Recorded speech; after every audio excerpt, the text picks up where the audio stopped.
अस्सलाम वालेकुम दोस्तों, उम्मीद करता हूँ सब खैर खैरियत से होंगे।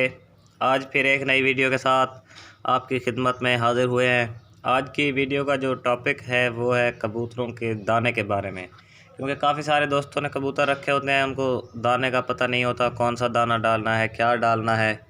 कुछ लोग जो है सिर्फ बाजरा ही डालते रहते हैं और कोई दाना नहीं डालते, जिसकी वजह से कबूतर जो है ना कमज़ोर हो जाते हैं, बीमार पड़ जाते हैं या उनके बच्चे सही नहीं पल पाते और काफ़ी सारे प्रॉब्लम उनके अंदर आ जाते हैं।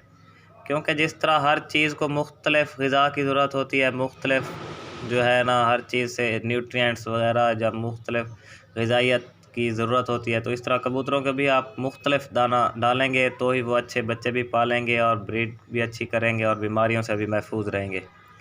तो आज मैं आपको बताऊंगा कि कौन सा दाना डालना है इनको, क्योंकि काफ़ी लोग जो है कहते हैं हमारे बच्चे नहीं पल पाते, मर जाते हैं, कमज़ोर रह जाते हैं या बीमारी हो जाती है। तो उसका यही होता है कि आप उसको दाना अच्छा नहीं डाल रहे या उनकी जो उनको ज़रूरत है प्रोटीन्स, विटामिन, मिनरल्स वो उनके पूरे नहीं हो रहे, तो जिसकी वजह से उनके अंदर मसला हो जाता है। तो आज मैं आपको बताऊंगा कि आपने क्या क्या दाना डालना है कबूतरों को और क्या मिकदार होनी चाहिए और क्या चीज़। तो आप अगर मेरी वीडियोस को पसंद करते हैं तो इसको सब्सक्राइब करें और उसके बाद बेल आइकन को प्लीज़ प्रेस कर दें, ताकि ऐसी ही मालूमाती वीडियोस जो है मेरी आप तक पहुंचती रहें और आप अपने बर्ड्स का केयर और ख़्याल रख सकें। चलें जी, वीडियो को शुरू करते हैं। सबसे पहले है जी बाजरा। अमूमी तौर पर हर कोई बाजरा डालता है और ये देखें जी, ये बाजरा है और ये डालना है आपने। लेकिन ये है कि अगर आप ब्रीडर कबूतर को सिर्फ बाजरा डालेंगे तो वो बच्चे नहीं सही पालेगा। जब वो दाना खा के ऐसे थोड़ा थोड़ा खा के जाएगा, बाजरे का छोटा बारीक दाना होता है और ब्रीडर कबूतर जल्दी जल्दी दाना खा के अपने बच्चों को देने की करते हैं। और जब वो दाना खा के जाएंगे, बाजरा छोटा दाना होता है, जाके जल्दी जल्दी देंगे तो वो थोड़ा दाना खुद खाएंगे और थोड़ा ही कबूतरों को अपने बच्चों को देंगे। इसकी वजह से वो कमज़ोर रह जाएंगे और मर जाएंगे। तो ये बाजरा है। उसके बाद ये है जी गंदम। रोटी हम भी खाते हैं और ये गंदम है और इससे जो है बहुत ही अच्छी और बच्चों की पलाई और वगैरह होती है इससे। उसके बाद है जी ज्वार। ज्वार जो है प्रोटीन से भरपूर होती है, प्रोटीन इनसे मिलती है। ज्वार हो गई। उसके बाद ये है मूंग और ये है मसर। मूंग और मसर भी ये दालें हैं, इनके अंदर भी प्रोटीन होती है और ये भी कबूतरों के लिए काफ़ी मुफीद है। उसके बाद गर्मियों के लिए जो मेन चीज़ है वो है सरसों। सरसों से ठंडी होती है और इनको गर्मी ज़्यादा नहीं लगती और इसके अंदर ऑयली होती है और इसके कलर अच्छे रह जाते हैं, जैसे सब सिल्वर हैं, सियाह कबूतर हैं, शिराजी के जो शौकीन लोग हैं, लाल शिराजी हो गए, उससे कलर्स और शाइनिंग हर चीज़ से अच्छी रहती है। उसके बाद हमारे पास आ जाती है मकई। मकई और चना, ये दो चीज़ें ऐसी हैं जो कि आप कबूतरों को डालेंगे तो उनके बच्चे कभी भी कमज़ोर नहीं होंगे और उनकी अच्छी पलाई होगी और जल्दी वो जो है ना बाहर निकल आएंगे और अच्छे खूबसूरत जो है ना उनकी ग्रोथ होगी।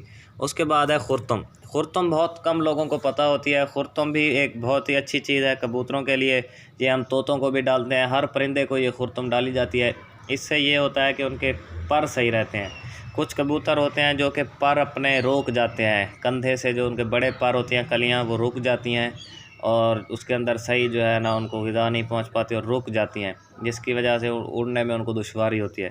तो ये खुरतुम वो चीज़ है कि उनके पर हमेशा ठीक रखेगी और जो है ना अच्छे तरीके से वो रह जाएंगे। उसके बाद एक और ज़रूरी बात कि आपने कभी भी बाज़ार से बना हुआ मिक्स दाना नहीं लेना।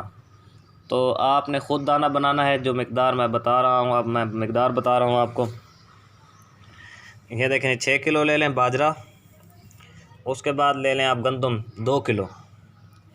1 किलो ले लें आप ज्वार और ये बाकी जो 6 आइटम हैं, मूंग, मसर, खुरतुम, मकई, चना और सरसों, ये आपने आधा आधा किलो सारों की ले लेनी है।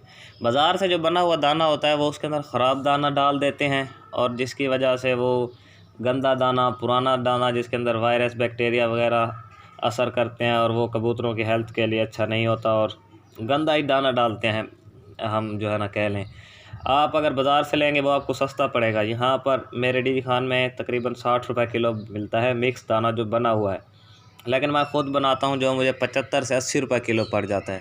अगर आपने अच्छे ब्रीडर पेयर रखे हुए हैं, अच्छे कबूतर रखे हुए हैं, तो आप इस तरह से जो है ना ये दाना ख़ुद बनाएं और उसके बाद कबूतरों को दें, तो इंशाल्लाह वो अच्छी ब्रीडिंग भी करेंगे, अच्छा आपको जो है ना उससे मुनाफा भी आ सकता है अगर आपने अच्छे पेयर रखे हुए हैं शिराज़ी के।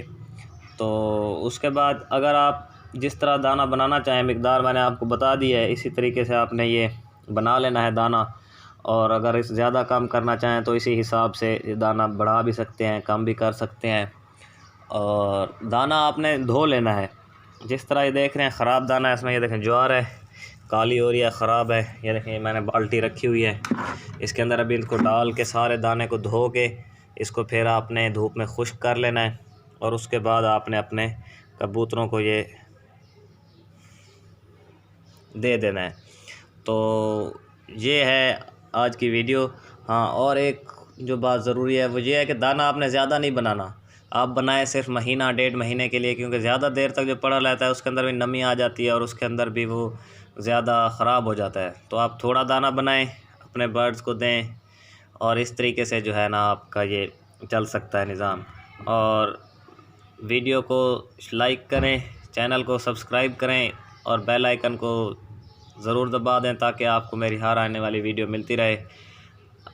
अगली वीडियो तक इजाज़त दें, अगली वीडियो में फिर आपसे मुलाकात होगी। अल्लाह हाफ़िज़।